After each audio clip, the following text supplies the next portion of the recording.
네, 소리 들리는지 한번 확인하겠습니다.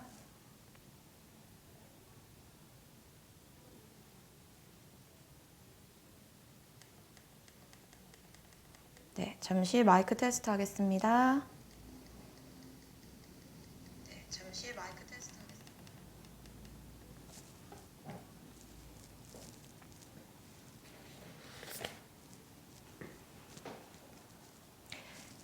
네, 반갑습니다. 명덕외고 1학년 친구들 그리고 학부모님들 아마 함께 이 방송을 보실 텐데요. 안녕하세요. 저는 명덕외고 1학년에 담당하고 있는 갈무리 세일러문 강문쌤입니다. 만나서 반갑습니다. 아이들이 지금 한창 또 시험을 열심히 보고 있을 텐데 저는 이제 국어 과목에 한해서 어떻게 시험이 출제됐는지 알려드리기 위해서 이렇게 영상을 보내드리게 됐습니다. 우선은 당일날 저희가 국어 시험을 치르고 나서 전체적인 이런 시험의 경향이나 또 문항수 등등에 대한 정보를 문자로 드린 바가 있습니다. 이런 부분을 참고하셨을 거라고 생각하고 저는 조금 더 자세한 내용을 오늘 알려드리겠습니다. 자세한 안내를 해드리기 전에 사실 1년 동안 학부모님들도 잘 아시는 것처럼 이 코로나로 인해서 정상적인 학사 일정이 진행되지 못했습니다. 그래서 아이들이 뭐 제대로 1학년 입학식을 치르지도 못했고 학교를 1학기 동안에 뭐 더 거의 가보지 못했고 또 막상 그렇게 학교를 안 가다가 또 학교를 조금 길게 등교하게 되는 기간에는 육체적으로 또 힘들기도 하고 많은 여러 가지 환경의 변화도 힘든데 어려움이 많이 있었을 거라고 생각해요. 그래서 이렇게 기말고사까지 치르고 1년의 어떤 과정이 이제 거의 끝이 나가는데 1년 동안 너무너무 고생했던 우리 친구들에게 또 다시 한번 수고했다는 말씀을 전하고 싶고 또 그리고 학부모님들이 또 옆에서 이 여러 가지를 지원해 주시라고 애쓰신 건 너무 잘 알고 있습니다. 그래서 다시 한번 학부모님들도 너무너무 고생 많으셨다고 말씀드리고 싶습니다. 자, 그러면 다시 한번 시험으로 넘어가서 안내해 드리도록 하겠습니다. 네, 저희 친구들은 요번에 시험을 이렇게 산다형 26문제와 서답형 4문제, 총 30문제의 시험을 치렀고요. 사실 지금까지 시험을 봤던 거를 다시 한번 복기해 보시면 아시겠지만 명덕외고 같은 경우는 이 문제 비율이 크게 달라지지 않습니다. 한두 문제 정도 더해지거나 빠지는 정도의 수준이고 특히 이렇게 선다형과 서답형의 그 문항뿐만이 아니라 점수 또한 거의 고정이 되어 있습니다. 그래서 80점과 20점 비율이 지금까지는 바뀐 적이 없기 때문에 앞으로도 이렇게 계속 진행이 될 거라고 예상이 됩니다. 아시는 것처럼 총점은 100점 만점이지만 실질적인 최종 성적은 당연히 지필고사를 포함해서 수행평가가 더 더해진다는 거 잘 알고 계실 겁니다. 그러면 이번 2학기 기말고사가 어떤 범위들이 포함되어 있었는지 좀 더 상세하게 알려드리도록 하겠습니다. 물론 이미 지나간 시험이긴 하지만 또 우리 학생들이, 우리 아이들이 이런 걸 공부했구나 라는 걸 좀 더 아시면 좋지 않을까 해서요. 자, 우선은 8단원에 있었던 국어의 변천에서 중세국어 부분은 지난번 중간고사에 포함이 되었었는데 그때는 기본적인 중세국어의 특징을 배웠었고 그 특징을 바탕으로 이번에는 구체적인 여러 작품들을 함께 진행을 했습니다. 그래서 여기 나와 있는 것처럼 세종어 어제 훈민정음 잘 알려져 있죠? 어제 서문과 용비어천가 그리고 학습활동에 있었던 국어의 역사성과 관련되어 있는 지문이 포함되어 있었습니다. 보시는 것처럼 선다형 12문항에 서답형 2문항이니까 전체 문항에서 굉장히 많은 비중을 차지하고 있다는 거 알 수 있습니다. 그만큼 저희가 굉장히 많이 신경을 쓰고 또 복습을 많이 했던 부분이기도 합니다. 하지만 중세 국어의 특성상 아이들이 쉽게 이해하기는 좀 어려운 단원이다 보니 난이도가 전체적으로는 사실 평이했다고 볼 수 있지만 또 오답이 있었던 친구들도 좀 있을 거라고 생각합니다. 자, 그리고 두 번째 9단원에 있었던 이 부분은 전체적으로 문제 해결과 관련 있는 단원이었는데요. 소유냐 존재냐라는 중수필을 배웠고 이 역시 일반적인 아이들이 배울 수 있는 경수필들에 비해서 난이도가 좀 높은 편이라 좀 어려워했고 그리고 의사소통 과정과 협상 부분이 이번에 시험 범위에 포함되었습니다. 네, 이렇게 문항수가 나타났고요. 자, 그리고 늘 아이들을 좀 괴롭게 만드는, 하지만 학교 입장에서는 아이들이 내신을 하면서도 이 수능에 대한 감을 잃지 않게 하기 위해서 모의고사를 늘 2개년씩 해당 월을 포함시켜서 시험을 내십니다.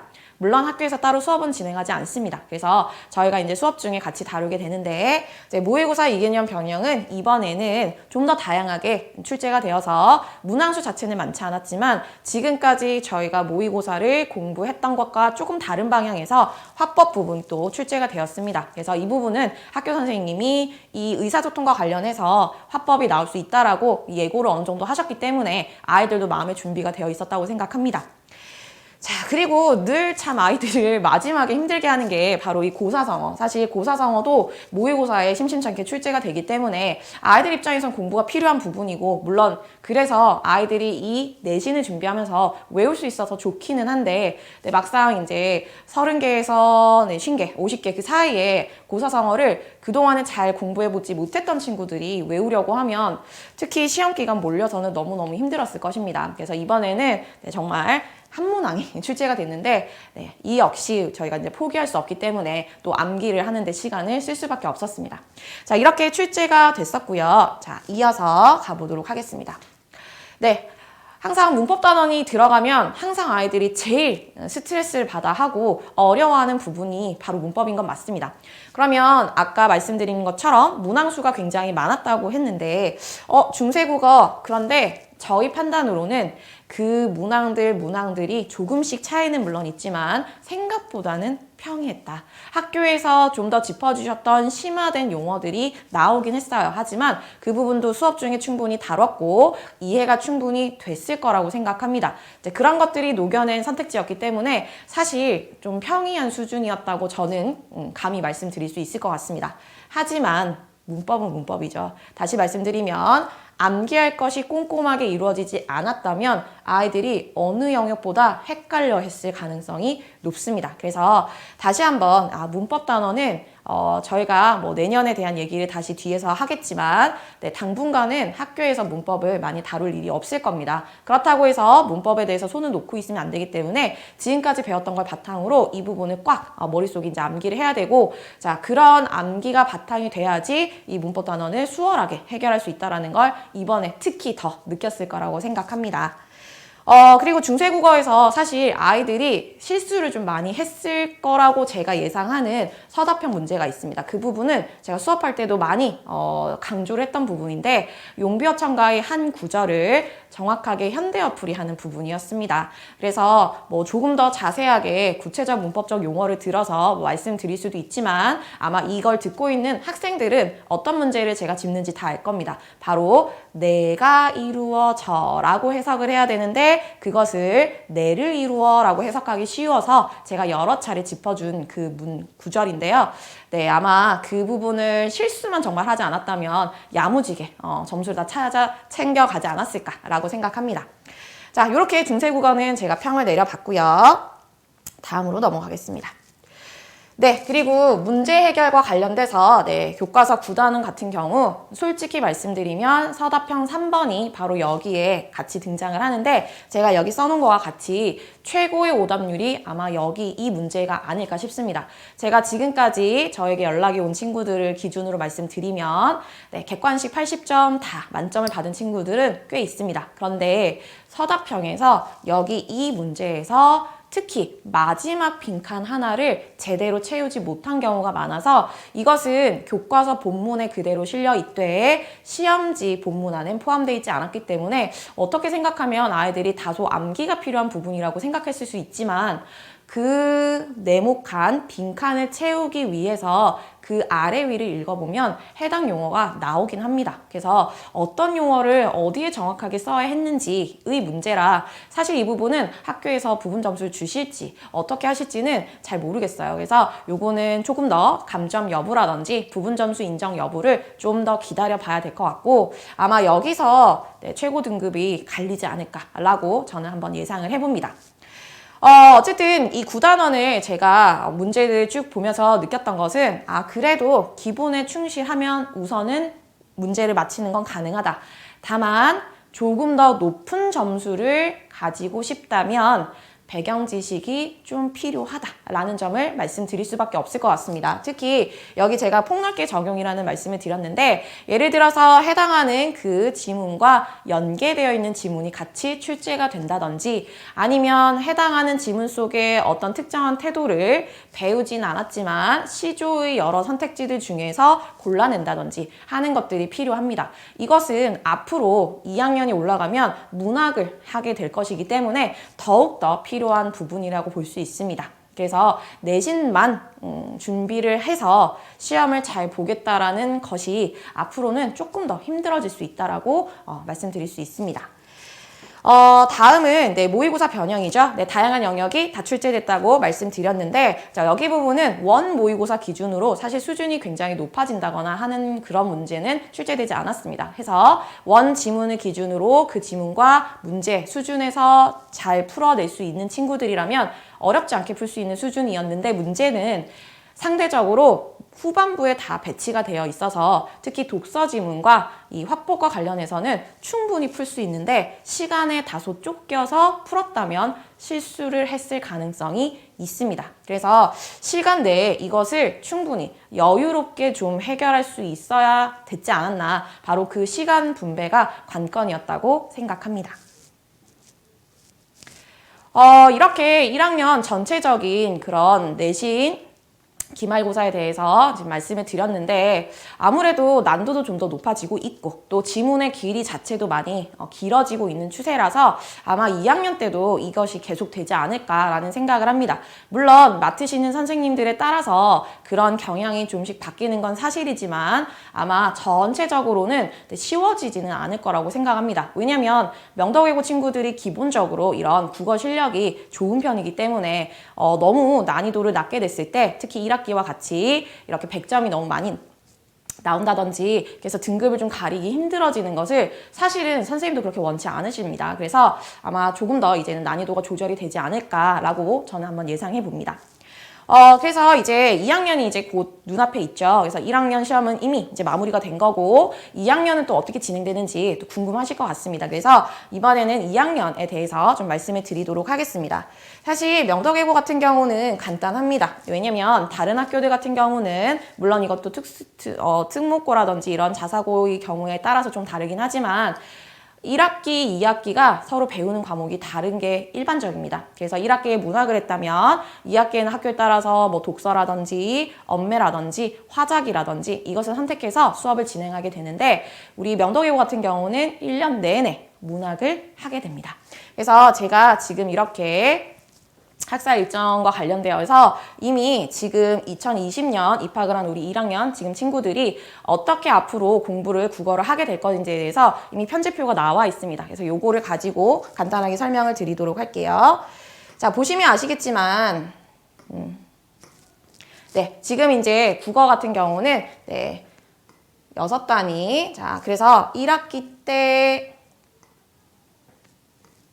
3단위, 2학기 때도 3단위 이렇게 1년이 과정이 끝이 난 거고요.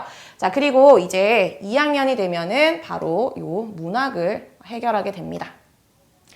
보통의 학교에서는 이렇게 5단위로 이수를 하게 되어 있는데 저희는 외고기 때문에 저희는 6단위로 해결을 해서 1학기 때 3단위 그리고 2학기 때 3단위 결과적으로는 1년 내내 문학을 한다고 생각하시면 됩니다.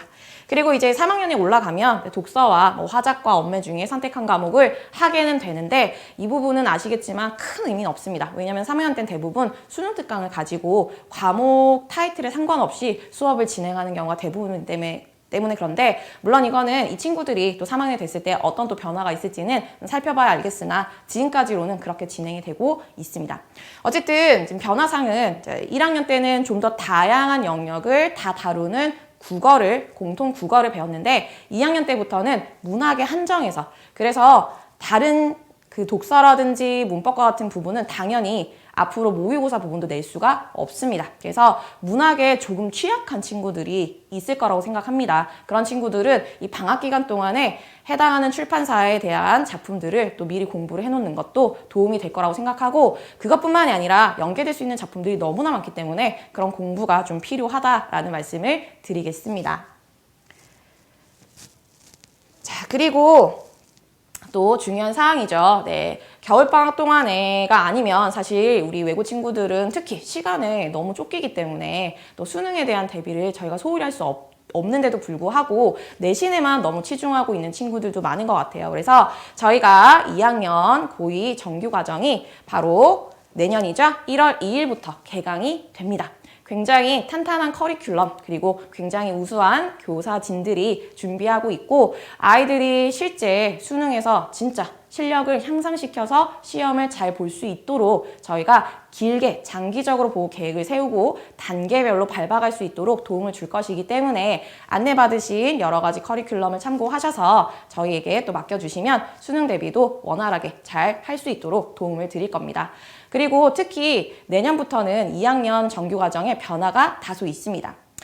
기존의 정규과정을 하고 내신 기간에는 내신을 진행하는 이 방법이 저희가 1학기에 진행이 되고 2학기에 들어서면 나는 조금 빠르게 선택을 해서 조금 빨리 수능 대비만 한번 해보고 싶다라고 하는 친구들을 위한 또 투트랙이 저희가 진행이 됐었는데 내년부터는 1년 상시 수능을 대비할 수 있는 반도 저희가 만들었습니다. 그래서 내신을 준비하고 싶은 친구들도 내신과 그 수능 대비반을 또 동시에 수강하는 것도 가능하기 때문에 이런 다양한 저희 변화를 또 안내해드리고 싶습니다.